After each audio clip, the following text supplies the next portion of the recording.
A significant severe weather pattern is developing across the southern and central United States, and what we're seeing this weekend is just the beginning. Bigger storm systems are lining up for later this week that could bring even more widespread threats. I'm breaking down everything you need to know about the severe weather ahead, from this afternoon's storms all the way through the extended outlook. So, let's get right into the forecast. We're starting off this Saturday with scattered severe weather threats spread across multiple regions. The Storm Prediction Center has a slight risk area covering western Oklahoma and north central Texas. That's a level 2 out of 5 on the severe weather scale. Beyond that, there are 4 separate marginal risk zones. One stretches across the Central Plains, another along the Gulf Coast, a third covering parts of Maryland and New Jersey, and the fourth near Lake Erie. It's an unusual setup with threats scattered across such a wide geographic area. For all of these regions, damaging wind gusts are the primary concern. You're looking at winds between 50 and 65 miles per hour. Large hail is also in the forecast, particularly for Oklahoma and Texas, where storms this afternoon could drop hail the size of baseballs.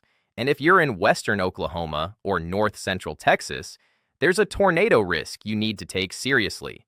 We could see an isolated strong tornado develop later this afternoon, with the highest probability during the evening hours tonight.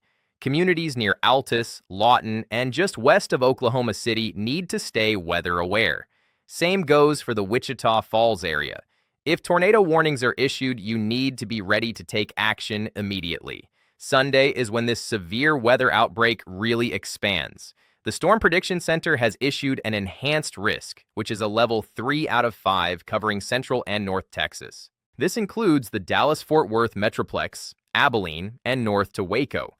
That's a significant upgrade in the threat level. South of that, there's a slight risk covering Little Rock and Shreveport, and then wrapping around the Gulf Coast all the way to Louisiana and throughout Florida, there's a marginal risk for Mother's Day. The main threat tomorrow is going to be damaging winds.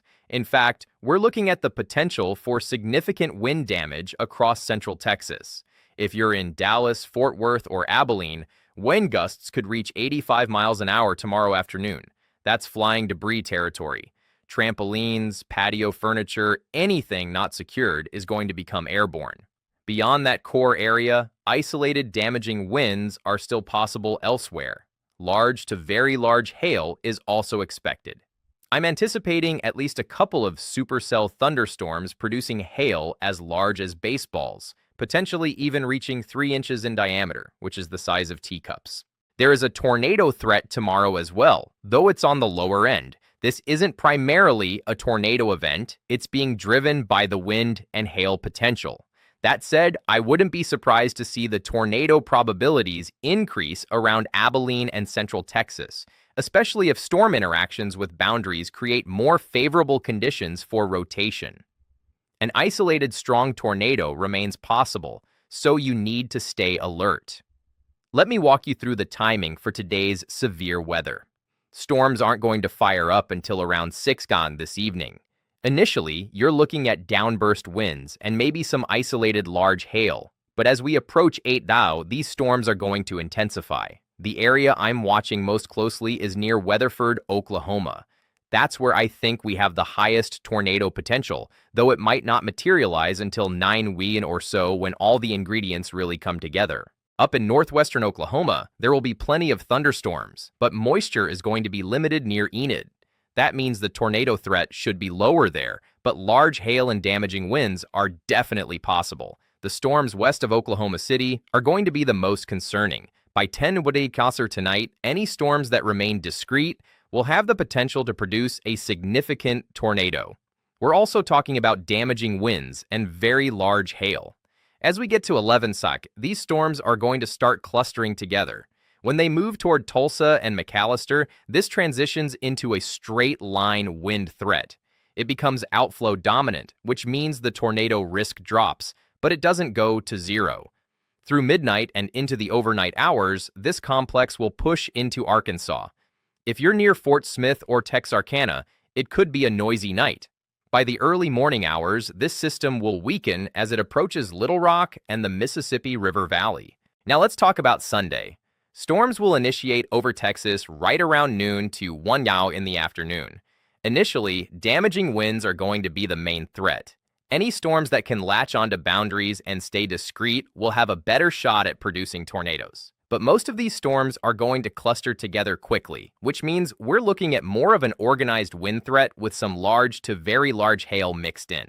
By 4 storms will be impacting the Interstate 20 corridor between Snyder and the Fort Worth area. Between 5 and 6, you'll notice how rapidly these storms are going to merge together. We're mainly looking at a damaging wind threat with isolated tornado potential. Further east, across Florida and the Dixie Alley, storm activity probably won't ramp up until the evening hours. The focus there is damaging winds across the board, some large hail, and maybe an isolated brief tornado mixed in. By 10 to 11 Sunday night, storms will be continuing to push south toward Houston and San Antonio. I expect most of these storms to be weakening by that point, but damaging wind gusts and isolated large hail will continue. The tornado threat for Houston and San Antonio should be very low to zero. Into the overnight hours, most of this activity will fall apart. Monday brings scattered severe storms across the southeast. Damaging winds and large hail are possible from Mobile, Alabama, all the way to Cape Hatteras, North Carolina. The tornado risk is very low. Peak time frame for Monday's storms will be between 2 ponds and 7 eyes in the afternoon. Here's where things get really interesting. After this weekend's system moves through, the weather pattern is going to shift dramatically.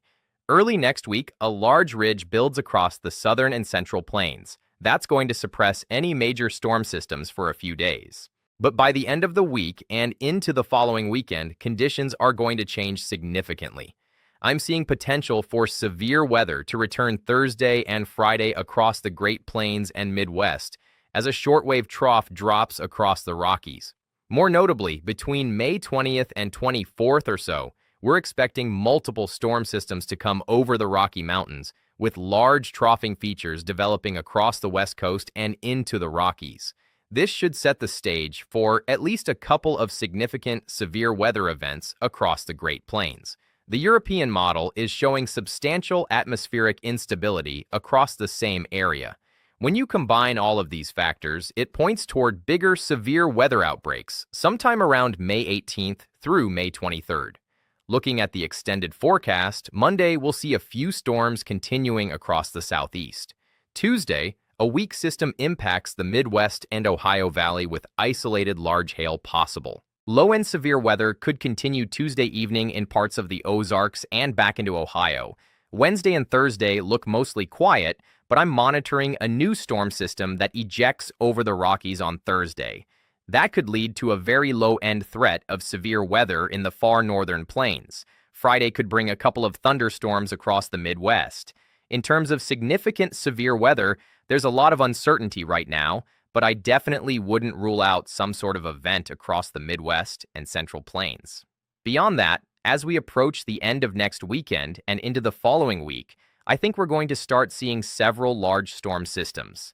This could lead to considerably more severe weather between May 18th and 23rd. That looks like it will be a pretty active weather period across the country, with multiple outbreaks on the table. The last 12 to 14 days have been relatively quiet for the most part, outside of that long-track EF3 tornado that occurred in Mississippi a couple days ago. By the way, the latest data from the National Weather Service shows that tornado was on the ground for 70 miles. It wasn't two separate tornadoes, it was actually one continuous tornado that started just outside Leland and went all the way to Monticello. It was one of the longest track tornadoes I think we've ever covered. It also reached 1.2 miles in width at its peak. That was an exceptional event, but generally speaking, outside of that tornado, there haven't been any major outbreaks recently. I think things are going to start picking up, especially as we move into the middle of May. The pattern is shifting toward more favorable conditions for severe weather, so you'll want to stay informed as we head into this more active period. That's your complete severe weather breakdown for this weekend and the extended outlook. Another forecast will be coming tomorrow with any updates. Make sure you subscribe to the channel for the latest information on this evolving situation. Thank you for watching. We will see you in the next video.